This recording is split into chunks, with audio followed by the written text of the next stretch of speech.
अपन ने 4 colligative property पढ़ी थी और उनके फॉर्मूलेज भी देखे थे, पर अगर मैं उन फॉर्मूलेज को हर सॉल्यूट के लिए अप्लाई करने की कोशिश करूं तो मैं कह सकता हूं वहां से ऑब्जर्व्ड कॉलिगेटिव प्रॉपर्टी की वैल्यू कैलकुलेटेड कॉलिगेटिव प्रॉपर्टी के बराबर नहीं आ रही है।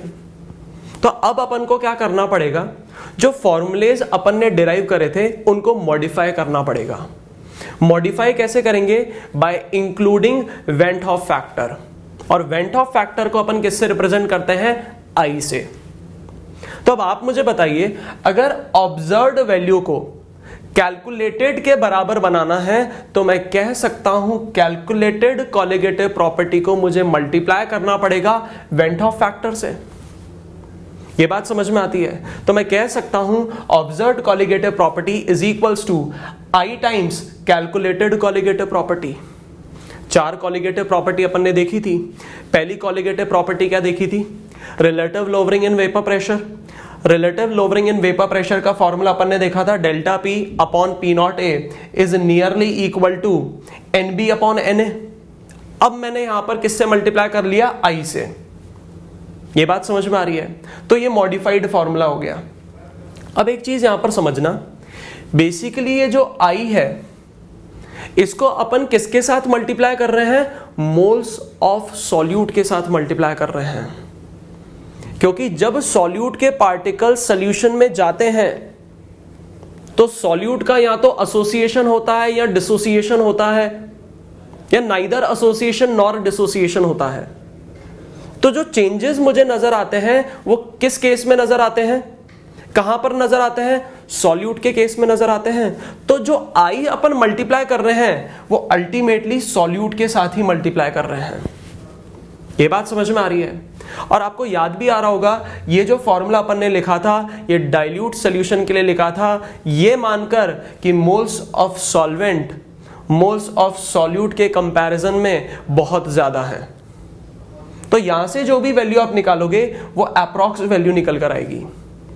पर अगर मैं एग्जैक्ट वैल्यू की बात करूं तो अपन ने फॉर्मूला क्या देखा था? Delta P upon P naught A is equals to X B. X B को अपन क्या लिखते हैं? N B upon N A plus N B. अब जहां भी फॉर्मूले में एन बी आएगा वहां पर क्या लगा दो? I N B upon N A plus I N B. यहां से वैल्यू कैलकुलेट करोगे तो एग्जैक्ट वैल्यू आएगी। बात समझ में आ रही है? सेकेंड कॉलिगेटिव प्रॉपर्टी की बात करते हैं, एलिवेशन इन बॉइलिंग पॉइंट। तो डेल्टा टीबी का फॉर्मूला क्या हो जाएगा? I times K B into M. Third colligative property की बात करें तो डेल्टा टीएफ का फॉर्मूला क्या हो जाएगा? आई टाइम्स के एफ इंटू एम। वापस से मैं कहूंगा कि ये जो आई मल्टीप्लाई हो रहा है ये किसके साथ हो रहा है? मोल्स ऑफ सॉल्यूट के साथ हो रहा है। मोलालिटी के फॉर्मूले को अगर मैं ओपन करूंगा तो आएगा moles of solute divided by mass of solvent. तो मोल्स ऑफ सॉल्यूट के साथ आई मल्टीप्लाई हो रहा है, यहां पर भी मोल्स ऑफ सॉल्यूट के साथ आई मल्टीप्लाई हो रहा है। फोर्थ कॉलिगेटिव प्रॉपर्टी है osmotic pressure, pi is equals to I C R T. तो ये जो C है ये क्या होता है? Moles of solute divided by volume of solution in litre. तो ये जो I है ये अल्टीमेटली मल्टीप्लाई किसके साथ हो रहा है? मोल्स ऑफ सॉल्यूट के साथ मल्टीप्लाई हो रहा है। क्लियर है यहां तक? ठीक है, तो ये सारे मॉडिफाइड फॉर्मूलेज हो जाएंगे और अब अपन को यही सारे फॉर्मूले यूज करने हैं। अब आपके दिमाग में डाउट आएगा, सर I कब यूज करें और कब नहीं यूज करें? तो एक बहुत सिंपल सी चीज मैं आपको बता रहा हूं। आप क्या करो, आई वाले फॉर्मूले या मॉडिफाइड कॉलिगेटिव प्रॉपर्टी वाले फॉर्मूले हर क्वेश्चन में अप्लाई करो। हर क्वेश्चन में आपको दिमाग में ये नहीं रखना है कि यहां पर अप्लाई करेंगे यहां पे अप्लाई नहीं करेंगे। आप तो क्या करो, हर क्वेश्चन में अप्लाई करो, आपका आंसर डेफिनेटली आएगा। और जिन क्वेश्चन में सॉल्यूट के बारे में इंफॉर्मेशन कुछ भी नहीं गिवन हो, नाम नहीं ले रखा है सॉल्यूट का, वहां पर आई क्या मान लेना? 1। बात समझ में आ रही है? अब अपन न्यूमेरिकल्स की तरफ मूव करते हैं। तो क्वेश्चन नंबर 1 आपको बोर्ड पर गिवन है। क्वेश्चन नंबर 1 में क्या कह रहा है? Find out went of factor for K4FeCN6 if degree of dissociation is 80%। यहां पर आपको क्या निकालना है? आई निकालना है। और अल्फा की वैल्यू कितनी दे रखी है 80%। फॉर्मूले में अपन कितनी पुट करेंगे 0.8। अच्छा मुझे एक बात बताइए, K4FeCN6 के लिए N की वैल्यू अपन ने निकाली थी, कितनी निकल कर आई थी 5 निकल कर आई थी। 4 मोल ऑफ आयंस मुझे मिलेंगे K+ के और 1 मोल आयन मिलेगा मुझे कॉम्प्लेक्स आयन। टोटल कितने हो गए 5 मोल ऑफ आयंस। तो N की वैल्यू हो गई 5। तो अपन फॉर्मूला जानते हैं alpha is equal to I-1 upon N-1 होता है। तो अल्फा की जगह रख दीजिए 0.8 is equal to I-1 upon 5-1। तो ये कितना हो गया 4। तो 0.8 इंटू 4 कितना हो जाएगा 3.2। तो मैं कह सकता हूं 3.2 इज इक्वल टू I-1। तो I की वैल्यू निकल कर आ जाएगी 4.2। क्लियर है सभी को। Move on to next question, that is question number 2। Question number 2 आपको बोर्ड पर गिवन है। क्वेश्चन में क्या कह रहा है, एक रिएक्शन आपको गिवन है C6H5OH gives half C6H5OH whole twice. Question में कह रहा है if degree of association is 80% then find van't Hoff factor.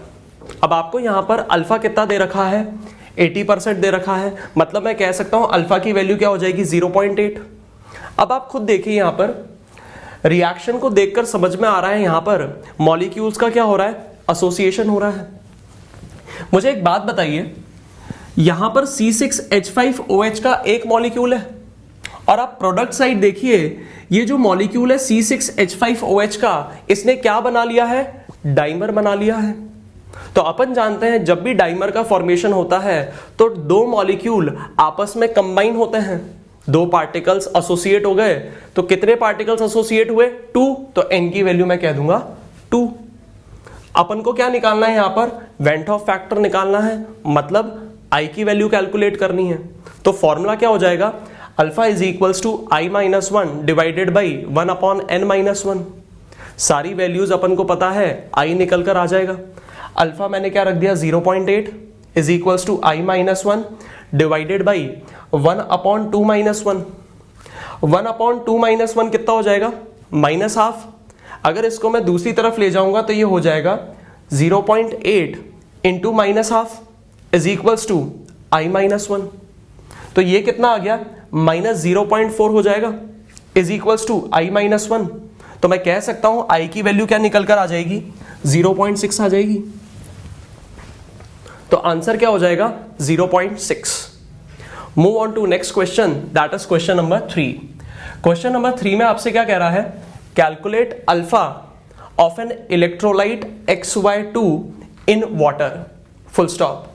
Normal molar mass of XY2 is 164 and observed molar mass by measuring elevation in boiling point is 65.6।